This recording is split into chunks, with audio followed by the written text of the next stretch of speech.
Hello all, no need for introduction, you can see by the thumbnail. I'm here just doing an album ranking of Rainbow. 8 albums under the Rainbow moniker, actually 6 albums under the Rainbow moniker, 2 of under the moniker of Ritchie Blackmore's Rainbow. So, now, I've been a Rainbow fan for many years, over 40 years, 40 some odd years. Now, I was more of a fan of Rainbow for a time than Deep Purple. They're about the same now for me, though. That's because Deep Purple, I knew the hits, I didn't know the deeper tracks, and I actually became a bigger fan of Rainbow before Deep Purple, which, mainly because, I was just aware of Ritchie Blackmore and I was aware of Dio. Now, I wasn't aware of the Dio Blackmore Rainbow when that was in its heyday from 76 to 75 to 78. I actually got in tune to Ronnie James Dio with the Heaven and Hell Black Sabbath album, which I saw on that tour when they toured with Blue Oyster Cult. But I'm just going to get into it. Now, they don't have a bad album. Some are just better than the others. What's interesting, though, is the 2 albums that bookend their catalog, both Ritchie Blackmore's Rainbow, the first one, and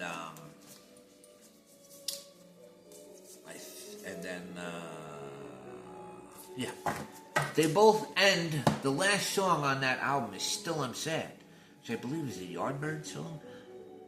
That's the end song on their first album and their last album. They were around for like 20 years. Never got they had a few top 40 albums. Never had some decent singles as far as popularity goes. But they were never that huge in the United States, even though they're a duly loved band at this point. I was going to do this 2 weeks ago because the 80th birthday of Ritchie Blackmore, 80 years old. Was it April 14th? 80 years old, man. Wow. So I saw them in 82, so, I was 17. He was 37. We're old, man.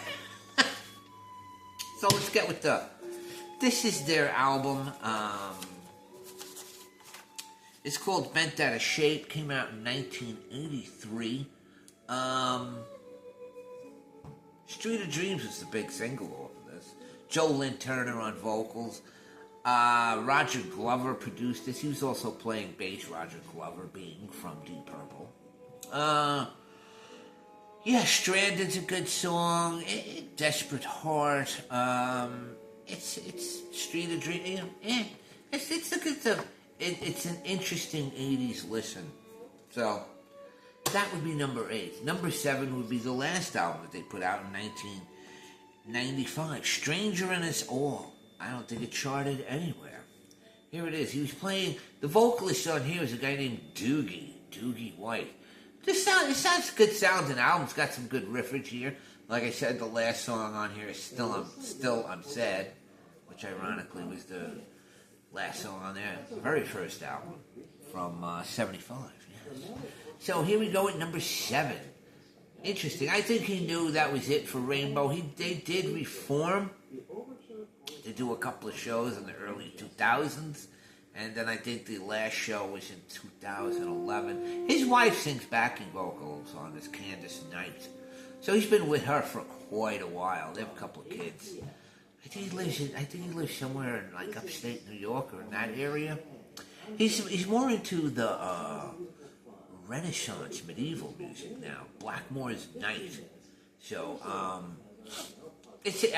would see it. I would go check him out. Hey, you know what? He's 80 years old, man. He likes to perform, but he's not out there pretending. He's slaying with the riffs. It's kind of cringe, in my opinion. Okay, so what we got? So then we got number 6. Straight Between the... Is this a great cover? Is this not a great cover? This came out in 82, I believe. Yeah, Straight Between the Eyes, 82. And it's also probably got their, in my opinion, their greatest pop rock song of all time, Stone Cold. That is just fantastic. Eyes of Fire is pretty good. Death Valley Driver. I like this album. Some people don't like it. I like this album. This is number 6 for me, though. I saw them on this tour. This is when I first saw them on this tour. Like I said, in 1982, I was 17, so I'm at Madison Square Garden. You can see it in the thumbnail. They played with the Scorpions. The Scorpions opened up for me. It was like an equal billing, though, I think. It was like they opened. Rainbow was the headliner, but the Scorpions, they were just kind of coming up, breaking it. They had the Blackout album out. And the Scorpions. Wow. Just mainly because on this tour, he did Smoke on the Water, but he didn't do their most famous song, Stargazer, Gates of Babylon, none of that. He did, what was this? Did some stuff with Down to Earth. Kind of a letdown. A good show, but the Scorpions. Whoa. Oh, yeah. Okay. So now we come to number 5. This should be the last album with Dio. This is from 1978, I believe. Yeah. Long Live Rock and Roll. Like I said, it's got on here Gates of Babylon, which is probably their second greatest song of all time. Now, why is it so low? I don't know. There's just some songs on here. I like Kill the King is really good. And LA Connection, Lady of the Lake I like. But LA Connection, I'm not sure. Rainbow Eyes is kind of like a more slow, bluesy type song. It's okay. But, hey, everything's got to fall somewhere. So that's number 5 for me. Down to Earth. Down to Earth is a solid Rainbow record. You got on here All Night Long. Eyes of the World is phenomenal. Danger Zone. No Time to Lose. Just some riffage. Graham Bonnet on this record, because Dio had left. They took in Graham Bonnet. Graham Bonnet, who I'd later see playing with Michael Schenker Group. He also went on to form Alcatraz. But that's it. Eyes of the World. That's a banger. That's a real banger. Kind of like the cover, too. The cover's pretty poppin'. Okay, so next up, we got album number 3. Album number 3, Difficult to Cure. Now, this is when they brought in Joe Lynn Turner. So they had like 4 singers over their time. I Surrender was great. Difficult to Cure, a rendition of Beethoven's Ninth. Wonderful. Midtown Tunnel Vision, Spotlight Kid. I really like this album. Joe Lynn Turner, really good singer. Really good. They were definitely really embracing their commercial end at this point. I get it. Yeah, I need some money, bro. Okay, so number 2 for me. This is Ritchie Blackmore's Rainbow. This popped it all off. By Martin Birch. Martin Birch was on this. So they had Jimmy Bain on here. They had, who else did they have? Ronnie Dio, Cozy Powell, Ron Carey, I think. Ron Carey? That guy from Barney Miller. Don Carey on keyboards. And, of course, Ritchie Blackmore on guitar. Man on a Silver Mountain, man. Wow. Temple of the King. 17th Century Greensleeves. Just a really good album. That's number 2 for me. And number 1, of course, which is not very hard to figure out. Rainbow Rising.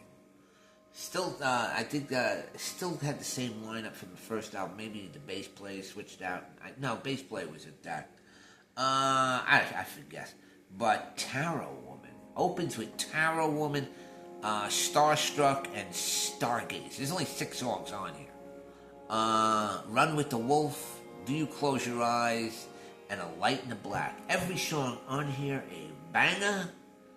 Stargaze, one of the greatest rock songs of all time. Tarot Woman's right there too, but here we go. This is their magnum opus. And I think even that one, where did it go to in the U.S.? Went to number 48. Yeesh. So that's my album ranking of Rainbow. You can read more about it in here. This is Uncut's Deep Purple. What was that? Something vibrating. Let me see. See, here we go.